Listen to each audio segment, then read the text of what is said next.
Said bin Zaid al-Adawi radhiyallahu anhu merupakan kelompok sahabat yang memeluk Islam pada masa-masa awal, sehingga ia termasuk dalam kelompok as-sabiqun al-awwalun. Ia memeluk Islam bersama istrinya, Fatimah binti Hattab, adik dari Umar bin Hattab. Sejak masa remajanya di masa jahiliyah, ia tidak pernah mengikuti perbuatan-perbuatan yang umumnya dilakukan oleh kaum Quraisy, seperti menyembah berhala, bermain judi, minum minuman keras, main wanita dan perbuatan nista lainnya. Sikap dan pandangan hidupnya ini ternyata diwarisi dari ayahnya, Zaid bin Amru bin Naufal. Sejak lama Zaid bin Amru telah meyakini kebenaran agama Ibrahim, tetapi tidak mengikuti agama Yahudi dan Nasrani yang menurutnya telah jauh menyimpang dari agama Ibrahim. Ia tidak segan mencela cara-cara peribadatan dan perbuatan jahiliyah dari kaum Quraisy tanpa rasa takut sedikitpun. Ia pernah bersandar di dinding Ka'bah ketika kaum Quraisy sedang melakukan ritual-ritual penyembahannya, dan ia berkata, "Wahai kaum Quraisy, apakah tidak ada di antara kalian yang menganut agama Ibrahim selain aku?" Zaid bin Amru juga sangat aktif menentang kebiasaan kaum Quraisy mengubur hidup-hidup anak perempuannya, karena dianggap sebagai aib, seperti yang pernah dilakukan Umar bin Hattab di masa jahiliyahnya. Ia selalu menawarkan diri untuk mengasuh anak perempuan tersebut. Ia juga selalu menolak memakan daging sembelihan yang tidak disebutkan nama Allah saat penyembelihannya, dan juga penyembelihan untuk berhala-berhala. Seakan-akan ia memperoleh ilham, ia pernah berkata kepada sahabat dan kerabatnya, "Aku sedang menunggu seorang nabi dari keturunan Ismail, hanya saja, rasanya aku tidak akan sempat melihatnya, tetapi saya beriman kepadanya dan meyakini kebenarannya." Zaid bin Amru sempat bertemu dan bergaul dengan Nabi Muhammad SAW sebelum beliau dikukuhkan sebagai nabi dan rasul. Sosok pemuda ini, yakni Nabi Muhammad SAW, sangat mengagumkan bagi dirinya. Di samping akhlaknya yang mulia, pemuda ini juga mempunyai pandangan yang sama dengan dirinya tentang kebiasaan dan ritual jahiliyah kaum Quraisy. Tetapi Zaid meninggal ketika kaum Quraisy sedang memperbaiki Ka'bah, yakni ketika Nabi SAW berusia 35 tahun. Dengan didikan seperti itulah Said bin Zaid tumbuh dewasa. Maka tak heran ketika Nabi SAW menyampaikan risalahnya, ia dan istrinya langsung menyambut seruan beliau. Tak ada ketakutan dan kekhawatiran walau saat itu kaum Quraisy melancarkan siksaan yang tak terperikan kepada para pemeluk Islam, termasuk Umar bin Hattab, kakak iparnya sendiri yang merupakan jagoan duel di pasar Ukas. Hanya saja ia masih menyembunyikan keislamannya dan istrinya, sampai suatu ketika Umar yang bertemperamen keras itu mengetahuinya juga. Ketika itu Said dan istrinya sedang mendapatkan pengajaran Al-Quran dari sahabat Habab bin Arats. Tiba-tiba terdengar ketukan, atau mungkin lebih tepat gedoran di pintu rumahnya. Ketika ditanyakan siapa yang mengetuk tersebut, terdengar jawaban yang garang, "Umar." Suasana khusyuk dalam pengajaran Al-Quran tersebut menjadi kacau. Habab segera bersembunyi sambil terus berdoa memohon pertolongan Allah untuk mereka. Said dan istrinya menuju pintu sambil menyembunyikan lembaran-lembaran mushaf di balik bajunya. Begitu pintu dibuka oleh Said, Umar melontarkan pernyataan keras dengan sorot mata menakutkan, "Benarkan desas-desus yang kudengar, bahwa kalian telah murtad?" Sebelum kejadian itu, sebenarnya Umar telah membulatkan tekad untuk membunuh Nabi SAW.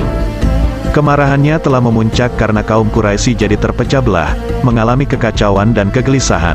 Penyebab kesemuanya itu adalah dakwah Islamiyah yang disampaikan Rasulullah SAW. Dalam pemikiran Umar, jika ia menyingkirkan atau membunuh beliau, tentulah kaum Quraisy kembali tenang seperti semula. Tetapi di tengah perjalanan, ia bertemu dengan Nuaim bin Abdullah yang memberitahukan kalau adiknya, Fatimah dan suaminya telah memeluk Islam. Nuaim menyarankan agar ia mengurus kerabatnya sendiri saja, sebelum mencampuri urusan orang lain. Karena itu, tak heran jika kemarahan Umar itu tertumpah kepada keluarga adiknya ini. Sebenarnya Said melihat bahaya yang tampak dari sorot mata Umar, tetapi keimanan yang telah merasuk seolah memberikan tambahan kekuatan yang terkira. Bukannya menolak tuduhan, ia justru berkata, "Wahai Umar, bagaimana pendapat Anda jika kebenaran itu ternyata berada di pihak mereka?" Mendengar jawaban itu, Umar langsung menerkam Said, memutar kepalanya kemudian membantingnya ke tanah. Setelah itu Umar menduduki dada Said. Sepertinya Umar ingin memberikan pukulan pamungkas untuk Said, seperti kalau ia mengakhiri perlawanan musuhnya ketika sedang berduel di pasar Ukas. Fatimah mendekat untuk membela suaminya. Tetapi ia mendapat tinju keras Umar di wajahnya sehingga terjatuh dan darah mengalir dari bibirnya. Keadaan Said sangat kritis. Ia bukan lawan duel sebanding dengan Umar, dan ia hanya bisa pasrah jika Umar akan menghabisinya. Tetapi tiba-tiba terdengar pekikan keras istrinya, "Fatimah, bukan ketakutan, tetapi pekikan perlawanan dan permusuhan dengan penuh keberanian. Hai musuh Allah, kamu berani memukul saya karena saya beriman kepada Allah. Hai Umar, perbuatlah yang kamu suka, karena saya akan tetap bersaksi bahwa tiada Tuhan melainkan Allah, dan bahwa Muhammad adalah Rasulullah." Umar tersentak, pekikan itu seakan menembus ulu hatinya, terkejut dan heran. Umar bin Khattab seakan tak percaya, wanita lemah ini, yang tidak lain adiknya sendiri berani menentangnya. Tetapi justru dari keheranan dan ketidakpercayaannya ini, amarahnya menjadi reda, dan kemudian menjadi titik balik ia memperoleh hidayah dan akhirnya memeluk Islam. Sebagaimana sahabat-sahabat yang memeluk Islam pada masa awal, Said bin Zaid merupakan sosok yang banyak menghabiskan waktunya untuk beribadah, seorang alim yang sangat zuhud. Hampir tidak pernah tertinggal dalam berbagai pertempuran dalam menegakkan panji-panji keimanan. Said tidak mengikuti perang Badar, karena saat itu ia ditugaskan Nabi Shallallahu Alaihi Wasallam untuk tugas mata-mata ke Syam bersama Talha bin Ubaidillah. Tetapi beliau menetapkannya sebagai Ahlul Badar dan memberikan bagian ganimah dari perang Badar, walau secara fisik tidak terjun dalam pertempuran tersebut. Ada 7 sahabat lainnya seperti Said, tidak mengikuti perang Badar, tetapi Rasulullah Shallallahu Alaihi Wasallam menetapkannya sebagai Ahlul Badar. Said juga termasuk dalam kelompok 10 sahabat yang dijamin oleh Rasulullah Shallallahu Alaihi Wasallam akan masuk surga dalam masa hidupnya. 9 sahabat lainnya adalah 4 sahabat Khulafaur Rasyidin, Abdurrahman bin Auf, Sa'ad bin Abi Waqqas, Zubair bin Awam, Talha bin Ubaidillah dan Abu Ubaidah bin Jarrah. Said sempat mengalami masa kejayaan Islam, di mana wilayah makin meluas dan makin banyak lowongan jabatan. Sesungguhnya ia pantas memangku salah satu dari jabatan-jabatan tersebut, tetapi ia memilih untuk menghindarinya. Bahkan dalam banyak pertempuran yang diterjuninya, ia lebih memilih menjadi prajurit biasa.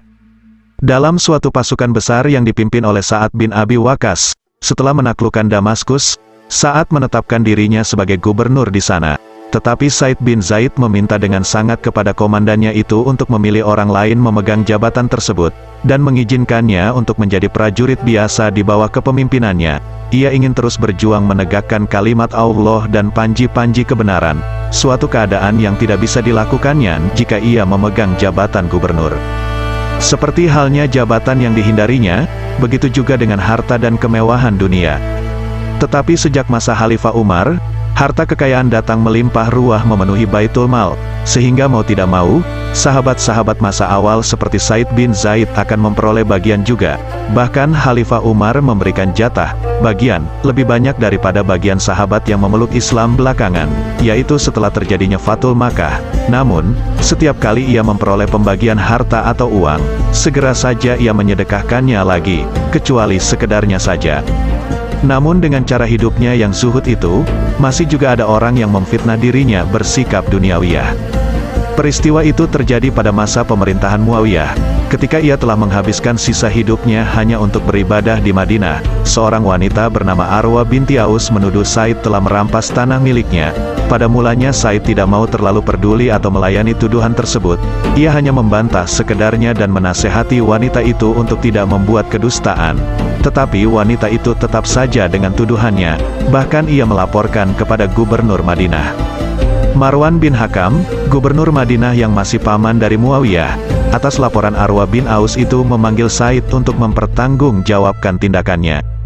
Setelah menghadap, Said membantah tuduhan itu. Ia berkata, "Apakah mungkin aku menzalimi wanita ini, yakni merampas tanahnya, sedangkan aku mendengar sendiri Rasulullah Shallallahu Alaihi Wasallam bersabda, barang siapa yang menzalimi seseorang dengan sejengkal tanah, maka Allah akan melilitnya dengan 7 lingkaran bumi pada hari kiamat kelak." Said memang meriwayatkan beberapa hadis Rasulullah Shallallahu Alaihi Wasallam, termasuk hadis yang dijadikan hujahnya itu. Ada hadits senada lainnya yang juga diriwayatkannya, yakni, barang siapa yang berbuat zalim terhadap sejengkal tanah, maka akan dikalungkan kepadanya 7 lapis bumi, dan barang siapa yang terbunuh karena membela hartanya, maka ia mati syahid. Kemudian Said berbalik menghadap kiblat dan berdoa, "Ya Allah, Apabila dia, wanita itu, sengaja membuat-buat kebohongan ini, janganlah engkau mematikan dirinya kecuali setelah ia menjadi buta, dan hendaklah engkau jadikan sumurnya sebagai kuburannya. Beberapa waktu kemudian Arwa binti Aus menjadi buta, dan dalam keadaan seperti itu ia terjatuh ke dalam sumur miliknya sendiri dan mati di dalamnya. Sebenarnya saat itu Said berdoa tidak terlalu keras, tetapi beberapa orang sempat mendengarnya.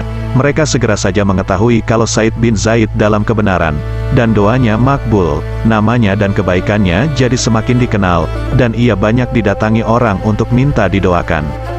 Seperti halnya jabatan dan harta kekayaan, popularitas juga tidak disukai oleh Said bin Zaid ini. Walaupun ia sebagai sahabat as-sabiqunal awalin, selalu berjuang dan berjihad di jalan Allah setiap kali ada kesempatan, dan menghabiskan waktu dengan ibadah. Bahkan ia pun telah dijamin masuk surga oleh Rasulullah Shallallahu Alaihi Wasallam ketika masih hidup bersama 9 sahabat lainnya. Tetapi ia tidak terlalu menonjol dan terkenal dibanding sahabat-sahabat lainnya yang memeluk Islam belakangan, seperti misalnya Khalid bin Walid, Amr bin Ash, Salman Al-Farisi dan lain-lainnya.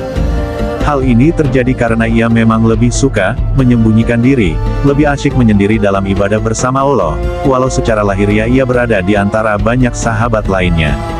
Setelah peristiwa dengan Arwa bin Aus dan banyak orang yang mendatangi dirinya, Said merasa tidak nyaman. Apalagi kehidupan kaum muslimin saat itu, walau tinggal di Madinah, tetapi makin banyak saja yang mengagung-agungkan kemewahan dunia. Jejak kehidupan Rasulullah Shallallahu Alaihi Wasallam dan para sahabat masa awal, baik dari kalangan muhajirin ataupun ansar, yang selalu sederhana dan zuhud terhadap dunia sedikit demi sedikit mulai memudar. Karena itu Said pindah ke daerah pedalaman, yakni di Akik, dan ia wafat di sana pada tahun 50 atau 51 Hijriah. Tetapi jenazahnya dibawa pulang ke Madinah oleh Sa'ad bin Abi Waqqas dan Abdullah bin Umar, keponakannya sendiri, kemudian dimakamkan di Baqi, di antara beberapa sahabat Rasulullah Shallallahu Alaihi Wasallam lainnya.